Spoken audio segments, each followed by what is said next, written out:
The implications of allowing illegal immigrants to become legal citizens.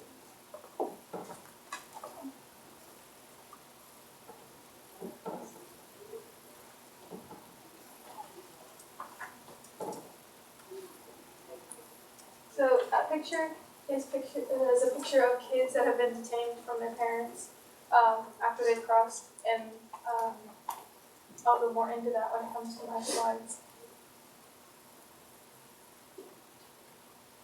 This picture is people protesting the wall and are saying that illegal immigrants are not a threat to the country, and they're disagreeing with Trump about that. This picture is people protesting the separation of families at the border. Picture to your bottom right are prototypes of Donald Trump's wall. These will be about 2,000 miles long. The final wall will be 2,000 miles long, separating the U.S. and Mexico, stretching from the Pacific Ocean to the Gulf of Mexico. The final project will have structural similarities to that of the Berlin Wall, further emphasizing separation.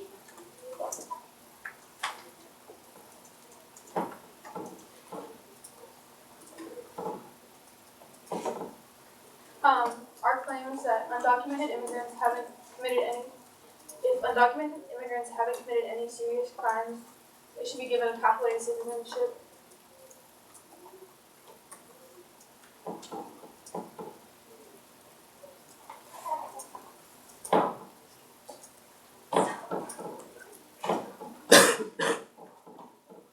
Okay, so this is Trump's political ideas versus Obama's.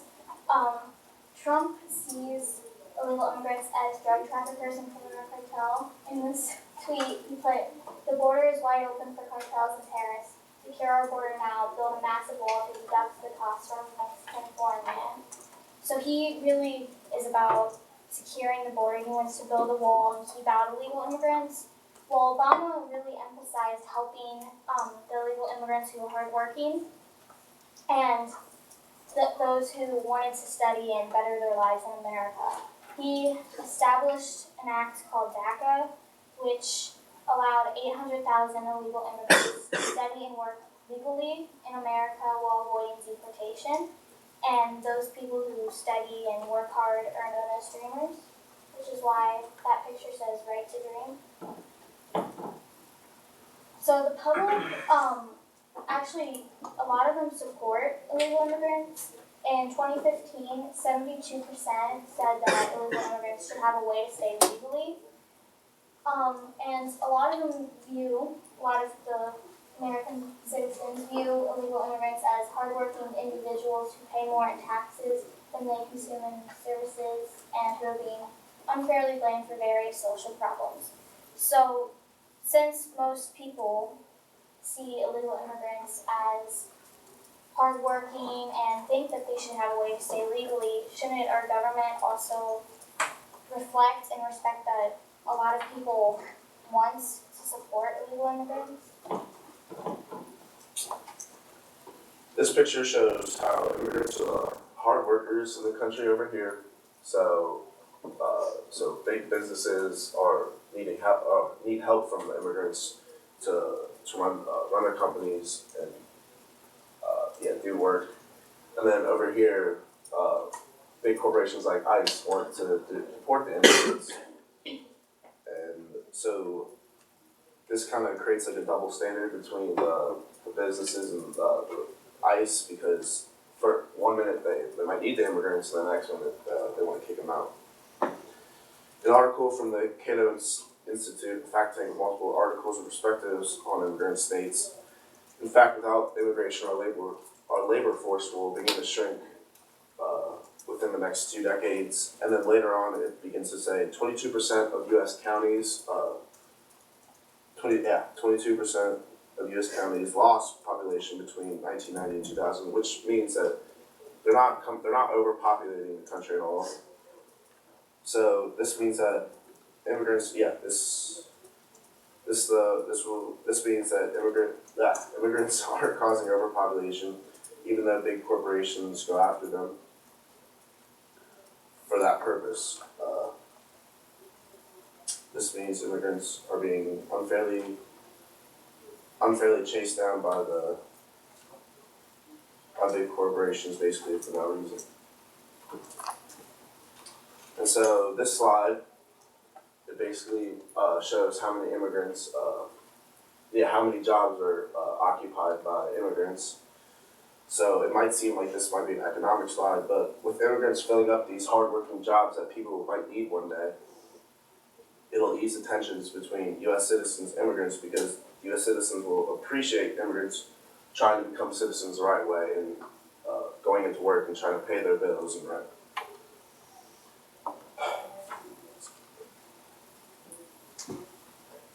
To continue the point Matthew made, taking lower wage jobs isn't the only way they increase our economy's productivity. One example of this is the fact that each new immigrant produces about 1.2 new jobs.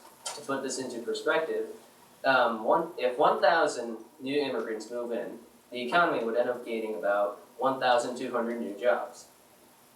This would bring an increase in the profit companies and ultimately lower prices for consumers. Other benefits include increasing tax revenue, helping to finance Social Security, helping to bring in new home buyers, and to improve overall business productivity, and to improve the business environment and so on. Okay, so 2,000 children were separated from their parents at the U.S.-Mexico border between May 5th and June 9th under the Trump administration's zero tolerance policy. Customs and Border Protection said on Tuesday, and immigration advocates and legal experts say there's no clear system in place to reunite them. This means that when families were crossing, children were taken away from their parents. It's supposed to make it so that the parents see like what they're doing is wrong, and once they do what's right, they get their kids back. But there have been documented cases of them getting their children back and their children not recognizing them and being severely handicapped from this experience because they aren't being around and being taken care of by adults. One of them was a 3-year-old child who had not walked yet and had no problems before they were taken away from their parents.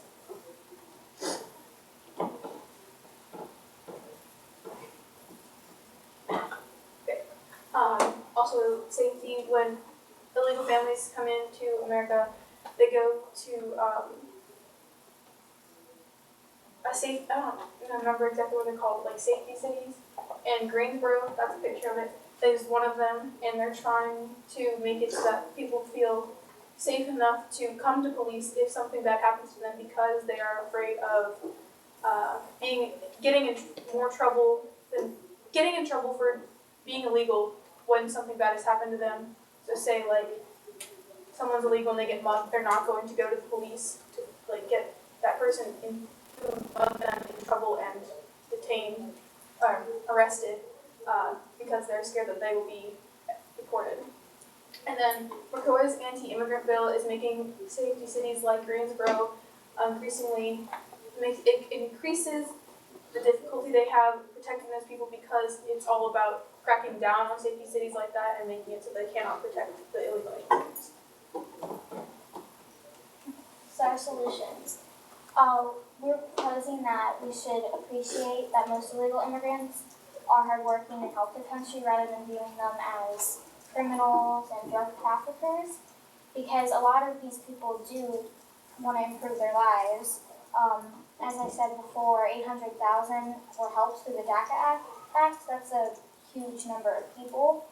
And we should only be deporting those with serious past crimes, not just every undocumented immigrant, because although there are a few that are very bad people and have committed crimes, those are the ones that we should be deporting, not just every undocumented immigrant. We should be giving the ones who are hardworking, who want to improve their lives, a chance to become citizens and to work in America legally. These are just our work slides.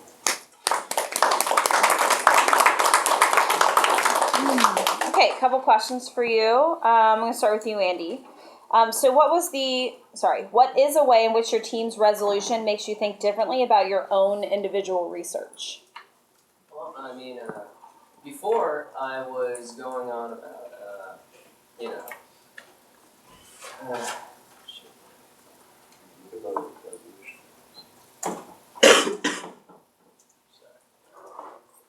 Do you want me to repeat? yeah. What is a way in which your team's resolution makes you think differently about your own individual research? Well, actually, looking back, my research actually agrees with this mostly. That, as you read in my IRR, that I did say that we should appreciate the hardworking immigrants that are in our country, even though they are undocumented, and we should only deport the ones that have committed serious crimes and that are a serious threat to our country. Okay. Matt, in the future, what change would you make to your group norms, and how would you expect that to improve your team presentation? So kind of throughout working on the project, we kind of laid everything off. But in the future, if like, we ever do this again, I would try to find more dates to get together and just try to overall just be more serious about it and try to work together through that. Okay, thank you. Jenna, you're next. How did you decide how to include Andy's perspective into the overall presentation? We decided to include Andy's perspective because he explained to us how economically illegal immigrants benefit the country, and going off of our solution claim that we should allow these people to come in, we decided that saying that they support the economy would help support our argument, because a lot of people don't think that they do, and that kind of refutes that idea. Okay, thank you. And finally, Lily, what is an example of a compelling argument from one of your peers' individual reports that you decided to exclude from your team presentation, and why? Matthew, can you say that again? Yes. What is an example of a compelling argument from one of your peers' individual reports that you decided to exclude from your team presentation, and why? Matthew was talking about being stricter with like how we allow people into the country and not just like letting them in freely. And though it's a good point, it didn't support exactly our entire argument, so we let that one go. Okay. All right. Thank you.